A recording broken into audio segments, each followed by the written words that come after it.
National STEM Championship 2024. I'm Sonia. Now, it has been an extensive and intensive journey to get to this point. A total of 42 teams have been whittled down to the final 4. While there's still a couple of challenges remaining, by the end of today, a brand new champion will emerge triumphant to claim their place in the history books.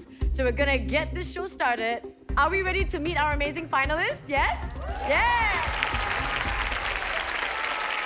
Now, everyone has been keeping an eye on this team, and they're one of our favorites. Please welcome NUS High School of Math and Science!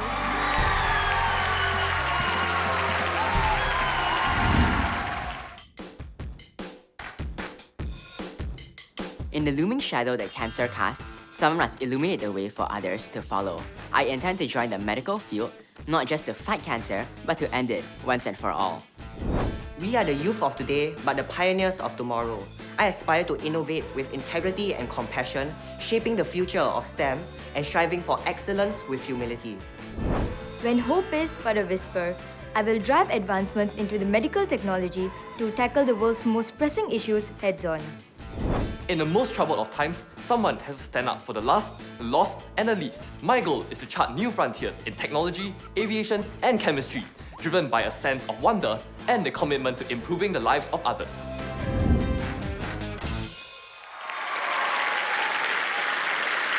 Next up is a potential underdog that challenged the status quo. Please put your hands together for River Valley High School!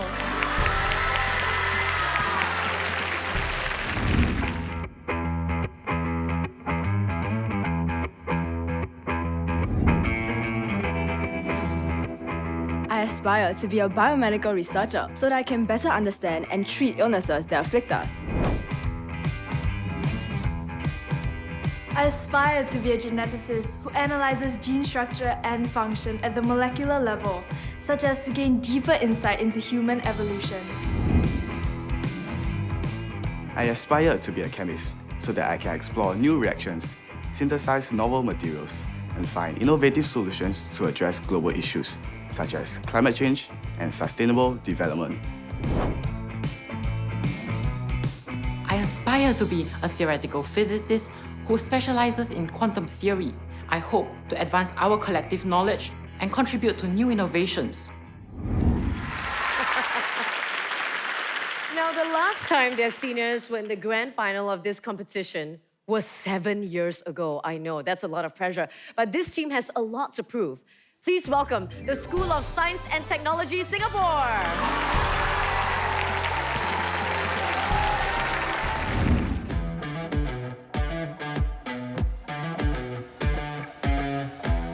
I would like to work in the space industry so I can advance humanity's understanding of different celestial phenomena beyond Earth.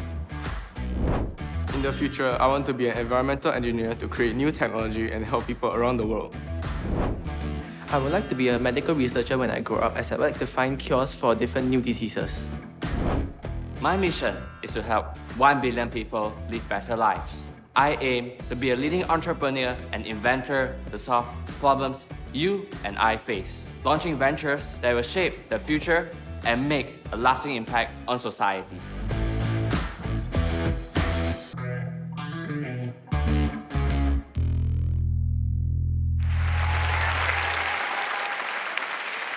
Much is expected of this team as their seniors brought home the trophy last year, and I still remember that. Let's hear it for Anglo-Chinese School Independence.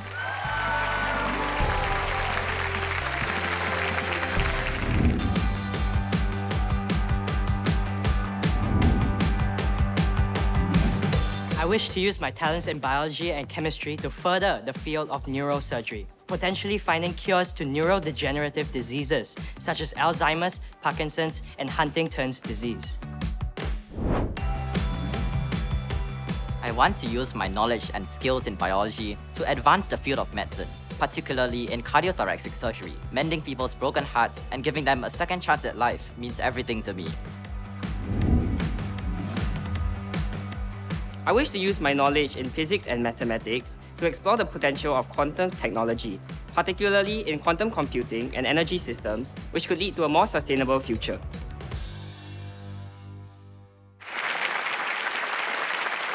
It's so nice nice to see all your classmates in a different light. I always feel it's fascinating. But now it's time to introduce the 4 people who bring a wealth of experience and knowledge to this competition. So let's give a big round of applause for our judges, starting from the head judge, Associate Professor Lim Tin Ming, Chief Executive, Science Centre Singapore.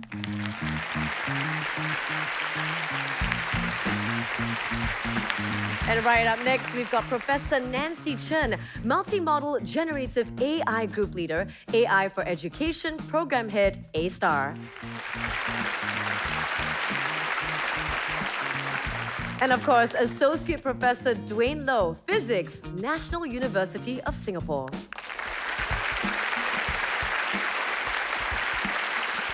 Not forgetting Dr. Xue Han Sung, Lecturer, Science, Mathematics and Technology, Singapore University of Technology and Design. And we are pleased to welcome our guest of honor, Minister of State for Education and Manpower, Ms. Gan Xiao Huang. Give her a round of applause. Thank you so much for joining us today. Pleasure to see you. Round 1 is the on-site challenge. It was held at the Singapore University of Technology and Design. Now, our researchers are looking at ways to replace plastic with food waste. I know that is fascinating and super intriguing and relevant to today as well. Let's take a look.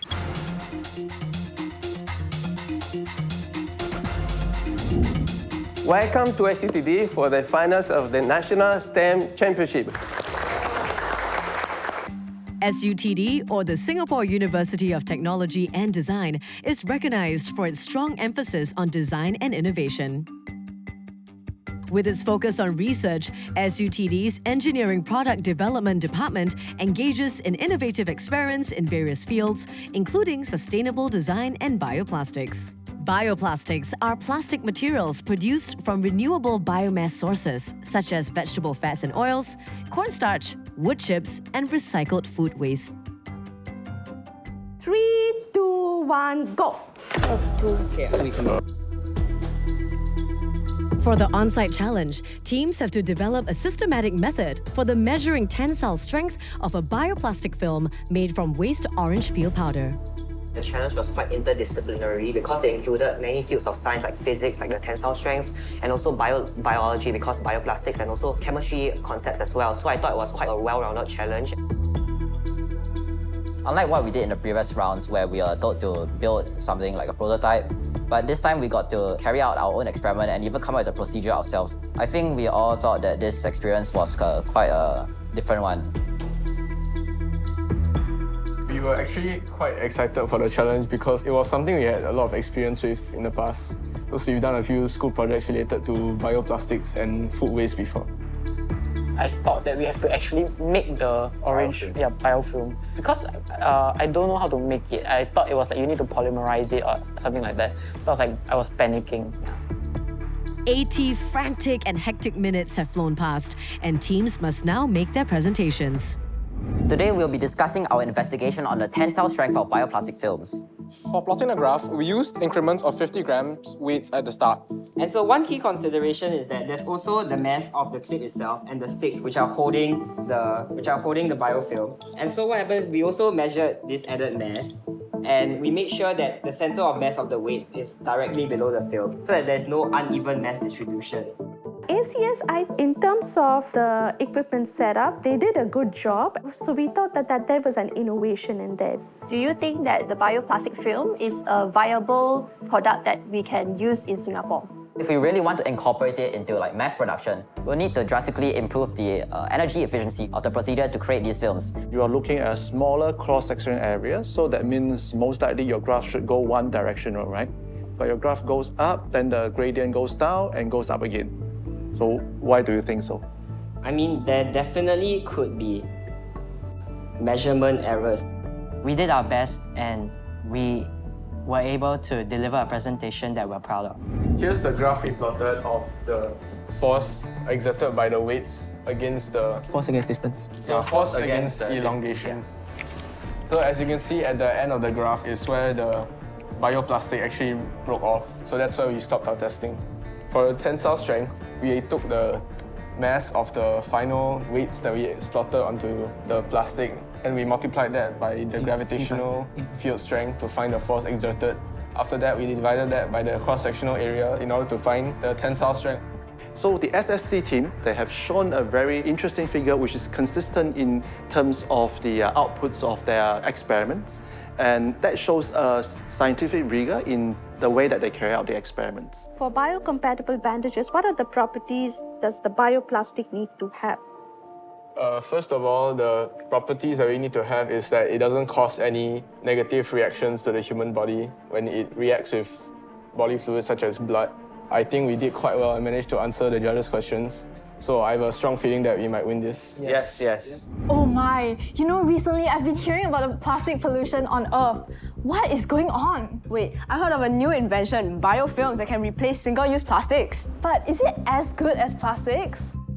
Our stance is that it is not sustainable because it uses a lot of electricity and energy by like just heating and drying the orange peel, etc. Okay, so we suggest to mount a mirror outside to focus and reflect to increase the intensity of the sun rays to dry the mixture. But it's more sustainable than fossil fuel. They had a few points deducted because there were some overclaims. So the fact that we are here already, we're just very appreciative. So no matter what we get, we're very satisfied already. Welcome to my laboratory. I am Dr. Plastic. Dr. Plastic? What kind of lame name is that? Today, you're here to witness my new invention, bioplastic. Let me see. That looks like trash. How am I not supposed to hit? Well, in fact, it is made out of trash. I am able to convert trash, The food waste? into treasure. I'm bioplastics, thank you. NUS High put up a very nice show. It's very, very much like a comedy that try to explain the bioplastic and also to bring up the gist of sustainability. This can also be further used to replace the synthetic fertilizers and thus can also be used in the agricultural sector. Look, there's so much potential for my new invention. Aren't you convinced? Yes. What about you? Thank you. You were asked to plot the graph, right? Where's your graph? I think the graph was lost in the transfer of the slides. If the students miss out a certain part, for example, they did not show the graph that we asked them to, so that will definitely bring down the points. We had two decks in the heat of the moment, and also because there's so much content to actually go through, we actually missed out one very critical component, which was the graph. However, during the challenge, we actually managed to just describe the graph to the judges and explain some of the trends that we have observed, as well as some of the predicted properties of the material. Overall, I think our presentation still went very smoothly because even though the hiccup that happened was at the start, we managed to overcome it and do the rest of the presentation nicely and confidently.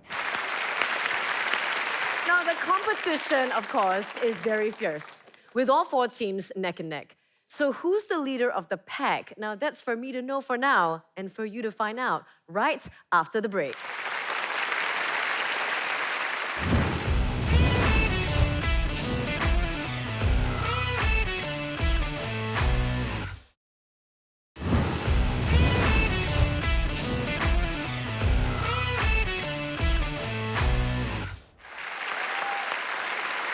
Welcome back to the grand final of the National STEM Championship 2024. Now, right before the break, we saw the teams at SUTD for the on-site challenge.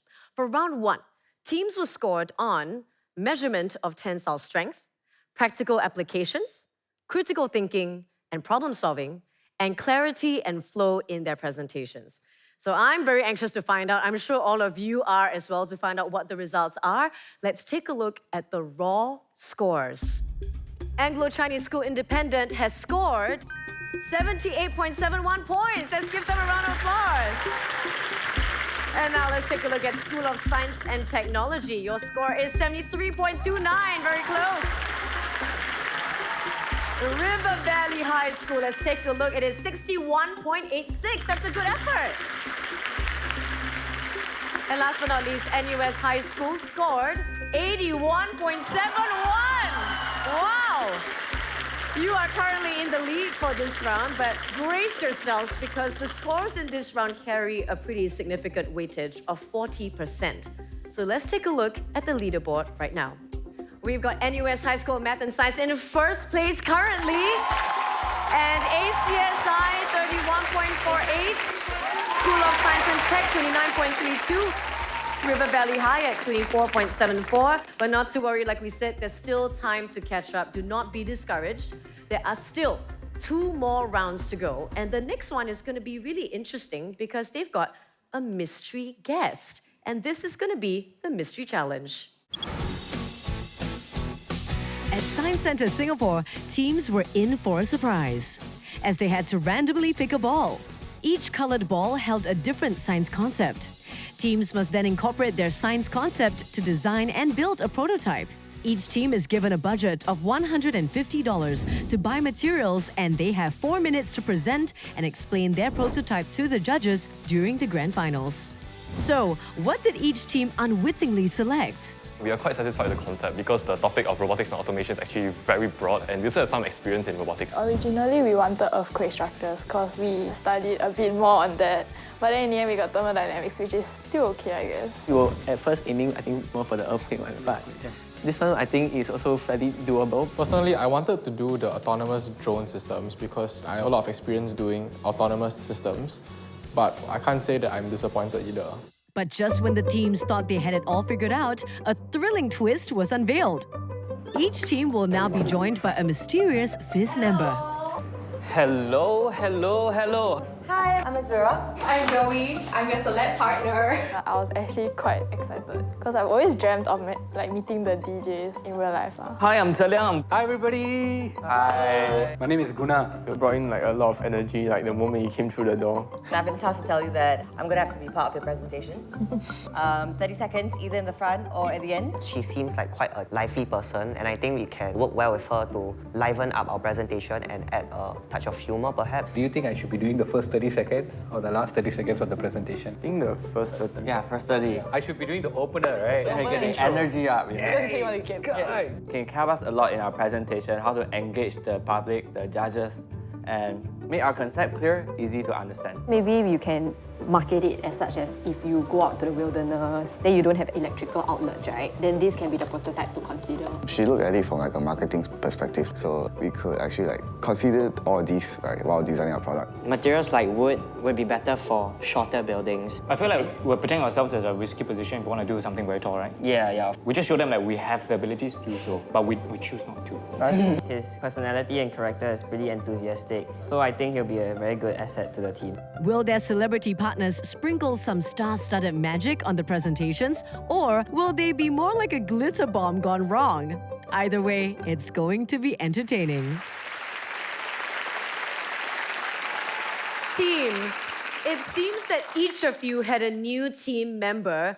Was that a good thing or a bad thing? Good. Okay, nice. I'm just going to introduce you to the first one.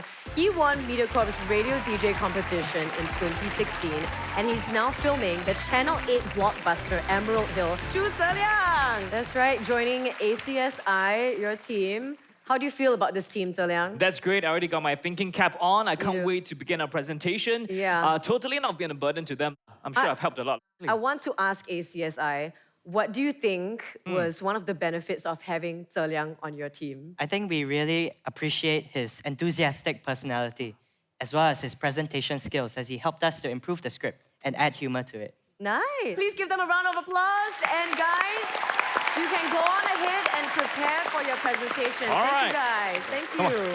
And up next, he is a popular radio DJ and critically acclaimed lead actor, Gunalan Morgan.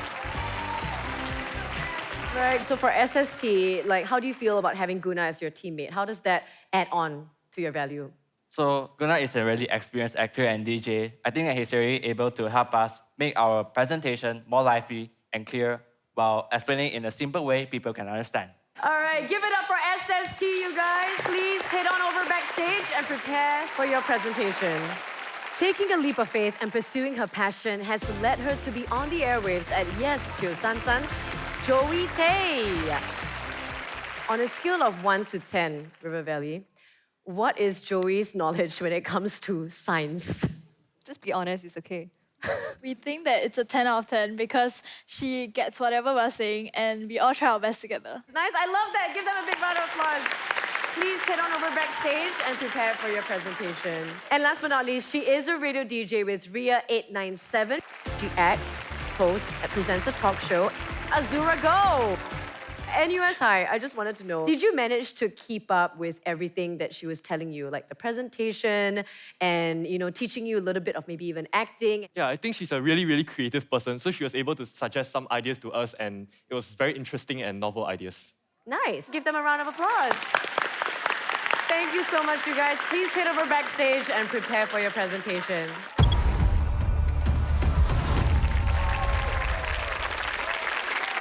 ACSI randomly selected structural engineering and resilience for their presentation. Okay, team, and Se Liang, you guys have 4 minutes to complete this. Okay. Your time begins now. Hello there. I'm a building from Singapore, and there's so much happening inside of me. Like that one neighbor who can't stop singing, or the neighbor who loves watching football matches a bit too much. Okay, but recently I made a move overseas and I realized it's a little bit different from Singapore. Turns out there's plenty of earthquakes around, so I got some experts from Singapore to help me, give me a full building upgrade. Let's find out. In our design, we used a tuned mass damper, cross braces, and a basal isolation system. We also designed our building to be resistant to progressive collapse. A tuned mass damper is a device installed within buildings to reduce mechanical vibrations. Our tuned mass damper consists of a fabric satchel filled with small pebbles attached to the top of the building via springs. A tuned mass damper works through resonance tuning. When the building vibrates, the tuned mass damper moves in the opposite direction, counteracting the vibrations and significantly reducing its amplitude, stabilizing the building and ensuring that it's safe during strong earthquakes and heavy winds. This equation can be used to model the dynamic behavior of the tuned mass damper. Although we can't precisely adjust the last two values in our design, we mainly focus on adjusting the mass of the damper in the first term to achieve the desired tuning effect. Additionally, we also added cross bracings to our building design. These bracings were placed in each individual section of the building's walls. This stabilizes the building by converting lateral forces into axial forces. This evenly redistributes tension and compression throughout the structure. For our base isolation, we used a combination of springs and sponges in an alternating arrangement. The springs provide elastic support and a restoring force to the structure, allowing it to return to its original position without being damaged after it is tilted. The sponges, meanwhile, absorb and dissipate kinetic energy, which reduces the amount of vibrational energy transmitted up the building. Our structure is designed with a focus on minimizing progressive collapse, which occurs when the failure of a structural element leads to the subsequent failure of adjoining elements. A key issue is punching shear failure, which occurs when the shear stress exerted on the building causes the columns to punch through the layers. So to mitigate this risk, we decided to incorporate wire mesh into each of the layers, which mimics the function of continuous bottom reinforcements. This is crucial as it serves to act as a tensile membrane, which redistributes the load if the layer on top were to collapse. And now I'm a much safer building. I'm sure I can save more time, money, and most importantly, lives. Thank you. All right. Great job, ACSI. Thank you so much for your presentation. Now, judges, it's time for your questions. You mentioned that there is this stones. Can you explain what kind of stones and typically what kind of size, what kind of weight are used? We went down to the garden nearby and we made sure we got uniform circular stones. And what we did is we put them on the electronic balance and we measured in incrementals of 50 gram each. But for demonstration purposes, we used a 200 gram because through experimentation, that was the best fit for the earthquake. Thank you very much, judges. That was quite the start with ACSI. But they've thrown down the gauntlet with that presentation. Are the other teams going to step up or step out? Let's find out after the break.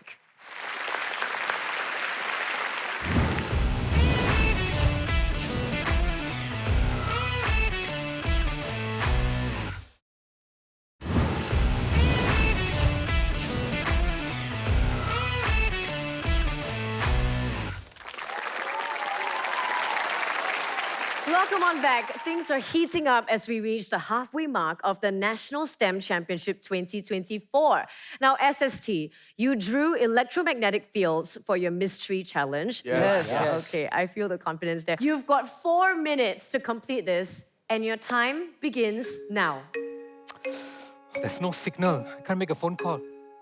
Hey Guna, what are you doing? Oh, I'm actually dancing. Can't you see? I'm trying to make a phone call. There's no reception.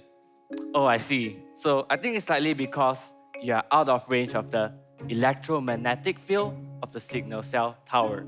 You seem to be the Mr. Know-It-All. Can you explain to me further about these electromagnetic fields? Sure thing. This is a simple diagram. The electromagnet is something probably you have seen before, right? what is behind the circuit that allows it to be magnetic. So changing electric current of the magnet allows it to create a magnetic field around it. So this allows it to attract metals like iron, nickel, cobalt. So the combination of the changing electric and magnetic fields is called an electromagnet. Now, do you want to see something truly electrifying? Whoa, what's the magic behind that? Well, imagine the plasma globe as perhaps like a giant storm inside of a glass globe. So, when the plasma globe is turned on, a powerful lightning strike will hit a small metal rod inside the plasma globe, and it would cause it to ionize the atoms inside the metal, thus freeing tiny negatively charged particles known as electrons loose and allowing you to see the streams of plasma as can be seen in here. So as you can see, our device here has a large antenna. When pointed at the plasma globe, the LED will light up, but when not pointed at the plasma globe, the LED will not light up. This is as the copper antenna will pick up the EM field and amplify its current, allowing the LED to light up. Have you ever wanted to float on air? Well, that's nearly what maglev trains do. Using electromagnets, maglev trains literally levitate above their tracks. But why is this so groundbreaking? As the train hovers above the ground, friction is reduced, allowing the train to glide at astonishing speeds and cutting travel time. So how is this relevant in our daily lives? Well, think about your wireless chargers. An electromagnetic field induces an electric current in the charging coil for your electronic devices, which is what allows wireless charging to be possible. Time's up. Wow. Good one, you guys. Very proud of you. Judges, we're gonna go straight to you for questions. So magnets, you said, are used to elevate or levitate the train. But anyone that knows playing with magnets, if you have two north poles facing each other, yes, they'll repel, but if you push it a little bit to the side, the whole thing just moves away. So it's a little bit unstable. How do you think people solve that question? This is a really hard question, by the way, so I'll be super impressed if you get it. Based on research, it's more like a mixture of like the way it's designed and also the barriers at the side. So there's also magnets at the side, and it also maybe also linked to how they moved the maglev train to begin with, if I may. So basically, they continuously flip the polarity of the electromagnet at the side. So 1 minute it will attract, and the next maybe second it will repel. So this may also help keep the train on the center line, and it will also move the train at the same time. Wow, that's very in-depth research. Thank you. Thank you so much. One more round of applause. And SST, wow. I think the professors are very, very impressed. And I think Professor Loh is like, I'm hiring some people today. Wow. River Valley High, you pulled thermodynamics for your mystery challenge, but it seems like your teammates are missing. But okay, I'll just take it as that. Your 4 minutes begins now. Oh my days, this desert is so hot. I do wish to be able to understand why is thermal energy even transferred to us. I'm the genie that's living in this container. Your wish is my command. Let me introduce you to my friends who will be sharing about the 3 basic principles of the transfer of thermal energy. Ding, ding, ding. Firstly, let's begin with conduction, the process where thermal energy is directly transmitted through the vibrations and collisions of particles due to a temperature gradient, and thus thermal energy is transferred from a region of higher to lower temperature. Have you ever wondered how an air conditioner cools our room? Well, this is because of convection currents. The air conditioner will cool the air closest to it. The cooler air will sink while the warmer air rises up. Repeating this cycle forms convection currents that will cool the surroundings. Lastly, there's also radiation. Electromagnetic waves such as infrared radiation can propagate without the presence of a medium. Infrared waves can travel from the sun through the vacuum of space to reach us here on Earth, and that's why we feel hot. Interesting. So does this box take into account all of the 3 thermal energy that you have just spoken about? Yes, let's take a look at all the materials that make up our container. As you can see, the aluminum foil which wraps around our container is highly shiny. It can reflect approximately 95% of infrared radiation emitted by the object that is placed inside and the surroundings. This reduces heat gain or loss from radiation. Furthermore, the walls of the container are made of acrylic. Acrylic is a plastic that's made of long chains of polymers without any uniform arrangement, slowing down the vibration of particles, thus hindering thermal conduction. In the next layer, we see extruded polystyrene, or XPS for the short form, which is a special form of styrofoam. The uneven arrangement of the polymers in the XPS causes the transfer of thermal energy to the neighboring particles to be slower via vibration. This will hence increase its thermal resistivity, making it the perfect insulator for our middle layer. Lastly, the innermost lining is cotton, which is made out of unevenly arranged fibers. It traps air, increasing thermal resistivity as a whole, thus making it an ideal insulator. We have done some experiments to validate the insulative properties of the container. Glass jars of hot and cold water were placed into the container, and their temperatures were measured every 10 minutes. Another set of hot and cold water were left in the open as a control. As you can see, the container indeed retains thermal energy well. Currently, a lot of insulation boxes are made out of styrofoam, but they can be very easily damaged. However, our acrylic container offers much greater durability. So genies, you're telling me that we can use this thermal container for our daily food takeaway? You're right. Wow. You know what? I want to set you guys free so that I can take this fantastic container back home. Thank you. Let's go, let's go, let's go. Time. Thank you so much for that. Okay, judges, we're going straight to your questions. Dr. Xue has a question. So my question is, which one type of heat control you think is the most? I would think that it's conduction. Imagine that you have a hot cube and you have a box surrounding it. Then you would think that how it transfers the heat is more important than, like, example, radiation, etc. If this is the most controlled one, then who cares the other two types? Although this conduction itself is very important in, the example, this thermal box, the rest are also quite significant, example, convection. So it's best for you not to have too much air inside this container so that it will generate too much convection. So it will lose more heat to the styrofoam itself. Yeah. Okay, yeah, thank you. Thank you so much, RV. You can breathe for a little while now. Thank you. All right, we got our final team here with their presentations. NUS High, you actually drew robotics and automation, but I'm very keen to know how all these props are going to come into play. Your 4 minutes begins now. Welcome to the greatest convention in all of the multiverse, where we present to you some of the most fascinating technologies available. Mon Dieu, as the great Napoleon, even nothing is going my way. All my incompetent carriages are barely able to support my front lines. How am I supposed to push forward now?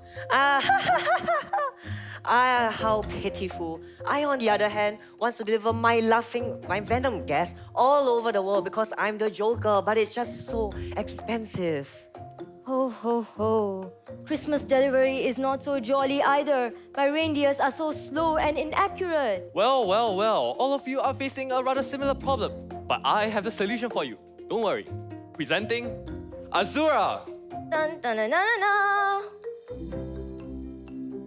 That is me, a new generation of robotic delivery system ready to navigate half-fine as well as adapt to any terrain.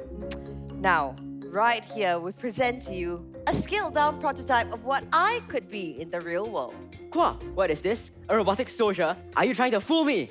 Absolutely not. I use GPS to determine my location and compile map data using Google Maps. That's cool. But how do you find the shortest path? I need to tell my reindeers. Well, that is where I come in. I have programmed Azura in such a way that she is able to use a weighted graph to store information about the map, where each vertex represents an intersection, each edge represents a path, and the weight of the edges represents the length of the road. But all this means nothing without pathfinding algorithms like Dijkstra's or A-star to calculate the shortest path between two locations, optimizing your travel time. Okay, Joker, but I didn't ask. Besides that, Azura is able to move around obstacles to avoid them. I remember once a young boy asked me for a toy car modeled with computer vision. He said that it uses camera feeds along with LiDAR sensor data to AI process and map out the car's surroundings. Well, it's finally time for a demonstration. Time all of you have been waiting for. Right here is a prototype. Wow, it can accurately follow a path with curves and zigzags better than my henchman. Are those infrared photodiodes that detect lines? I think my elves were talking about that. Oh yes, and indeed, all the sensors, all the data from these sensors are sent to a microcontroller chip in the robot, where it integrates this data and enables it to track the line accurately, so that it never veers off course. I guess I could use it to deliver supplies all over the world. And ho, ho, ho! My reindeers won't have to work all night anymore. Thank you. Hey! Nice. I really enjoyed that demo. You got a lot of supporters. Okay, Professor Nancy, you had a question. So I guess it sounds like your robot has the ability to see. Are there other types of capabilities that you would like to add if you had more time? Yeah, definitely. So this robot is actually just a very basic demonstration prototype of some of the key functionalities. And because of its modular system, as you can see, there's a lot of different mounting holes, right? So you can actually simply add on any kind of mounts or any other modules that can enable its functionality. For example, if let's say you need to pick up something from a disaster site, like let's say a heavy block, you can add a robotic arm in that case. So this whole system is actually just a base or a platform where you can add in more functionality based on what is required of the situation. And that's why it's very versatile and there's a lot of possibilities here. Thank you. Thank you. Thank you, judges. Thank you, NUS High. With that, round 2 has officially concluded. The judges need a little bit of time to deliberate and chat. We'll be right back with the results after the break.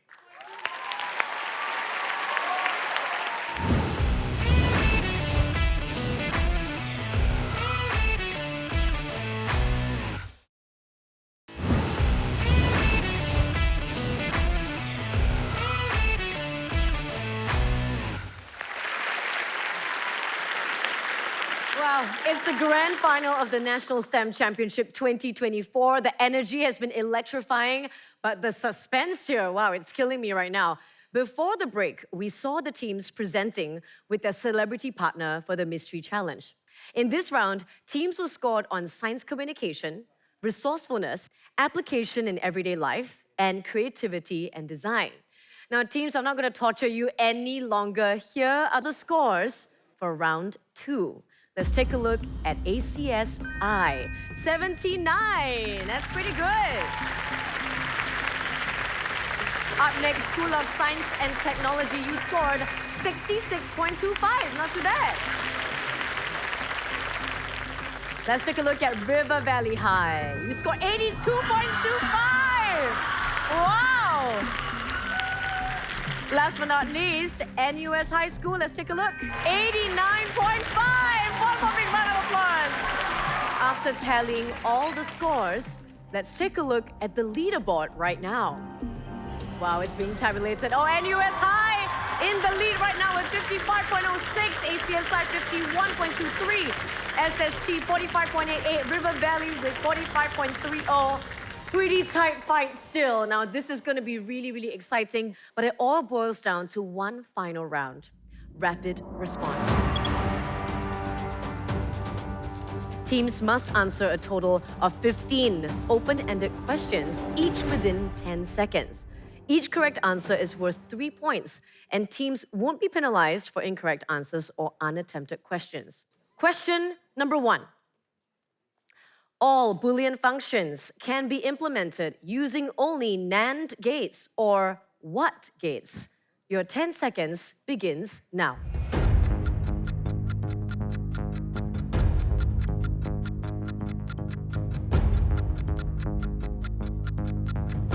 Time's up.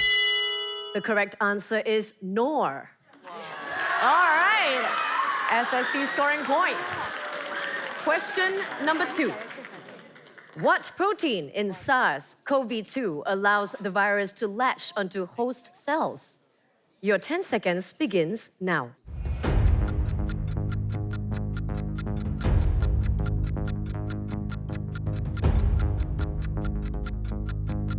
Time's up. The answer is spike protein. Unfortunately, you need to get the full answer correct. That was very close. ACS, that was very close. Question number 3. What is the term for the process by which proteins lose their structure and function due to changes in temperature or pH? You have 10 seconds and your time begins now.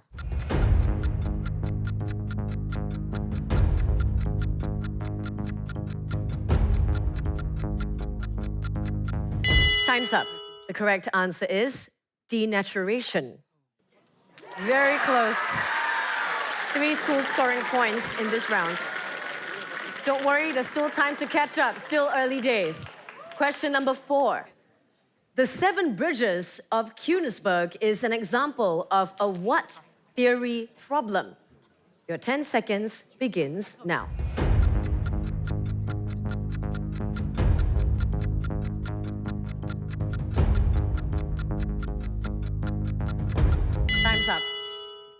The correct answer is graph.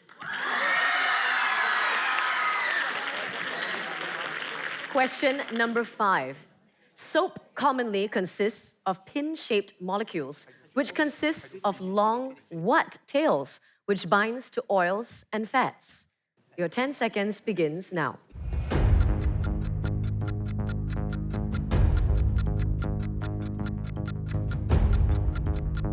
Time's up. The correct answer is hydrophobic. Congratulations, RV. Very nicely done. NUS. Question number 6.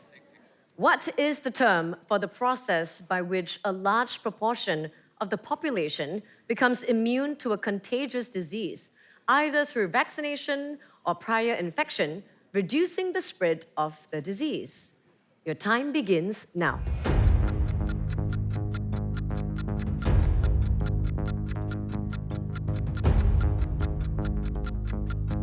Time's up. The correct answer is herd immunity. 3 schools scoring points in this round. We move on to question number 7. What solvents are capable of forming hydrogen bonds in solution and solvating both cations and anions? Your time begins now.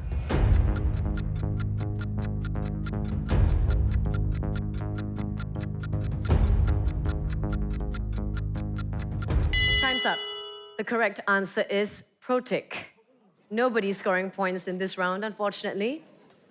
Question number 8. What does the S in the acronym LASER stand for? Your 10 seconds begins now.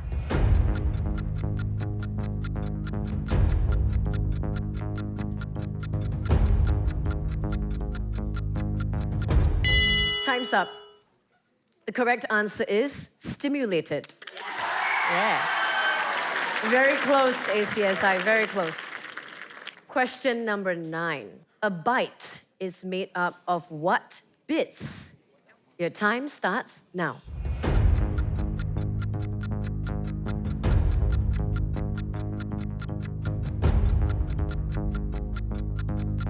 The correct answer is 8. All right, everyone got this one right. Question number 10. What is the term for the relationship between 2 species where one benefits and the other is neither harmed nor benefited? Your time begins now.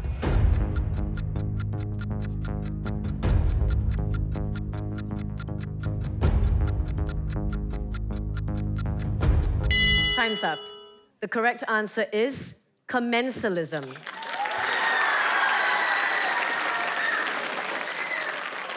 Question number 11. A what state is a structure that represents an energy maximum when passing from reactants to products? Your 10 seconds begins now.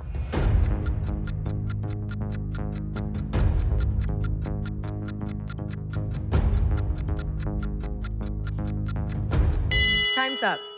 The correct answer is transition.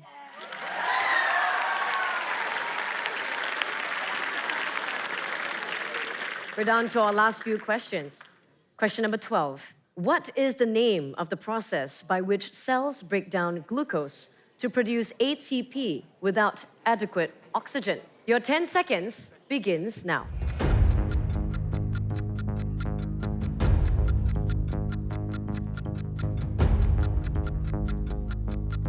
Time's up. The correct answer is glycolysis. Well done. Question number 13. Name the region of a chromosome where 2 sister chromatids are joined together. Your 10 seconds begins now.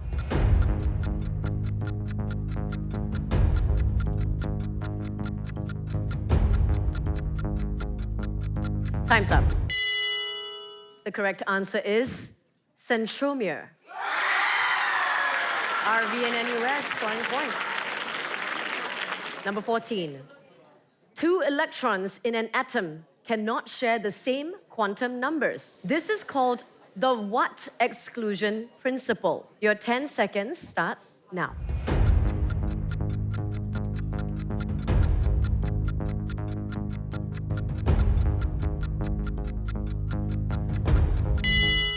Time's up. The correct answer is Pauli. Very tight fight here today, it feels. Question number 15, and this is our last question. Our bodies are host to trillions of microbes, collectively referred to as our what? 10 seconds to answer your question, and your time starts now.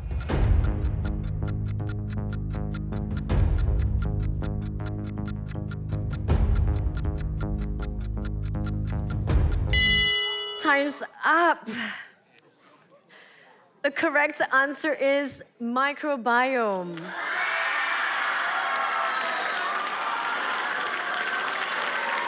that wraps up the final round of the National STEM Championship 2024. Please give them a big round of applause for all their efforts.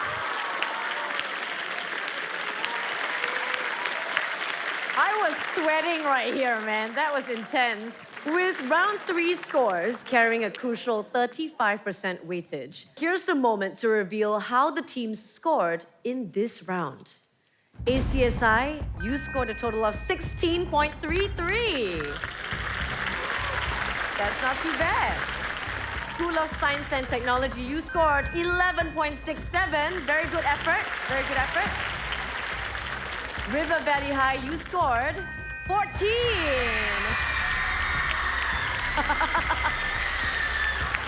Wow. And NUS High School, you scored 28. Wow. Amazing job. Incredible.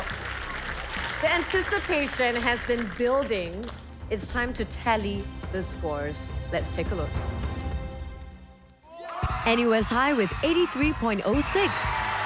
ACS with 67.56. River Valley High with 59.30. School of Science and Tech with 57.55. And we're gonna move on to the prize presentation ceremony right now. In 4th place, we have School of Science and Technology. Give it up for SST for a fantastic job. Well done.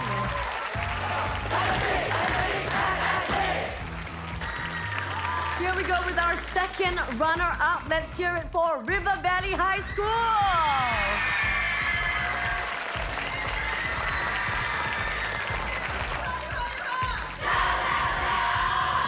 And the first runner-up, we have Anglo-Chinese School Independent. Give it up for ACSI.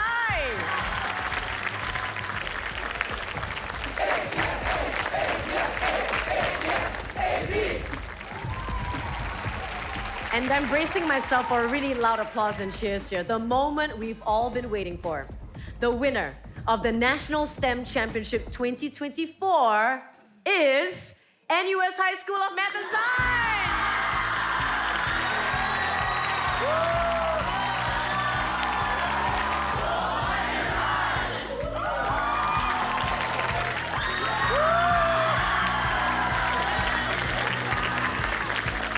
On behalf of the National STEM Championship 2024, we'd also like to thank our guest of honor, Minister of State for Education and Manpower, Ms. Gan Xiao Huang, for joining us. Thank you for taking the time. And of course, it wouldn't be so entertaining without our celebrities today. Thank you for adding a little bit of flavor. A massive thank you, of course, to the National STEM Championship Steering Committee, the Chair, Associate Professor Lim Tit Ming. Always a pleasure to have you here. Also, a big thank you to the challenge contributors, judges, partner organizations as well. I'm Sonia Chu. This has been the National STEM Championship 2024.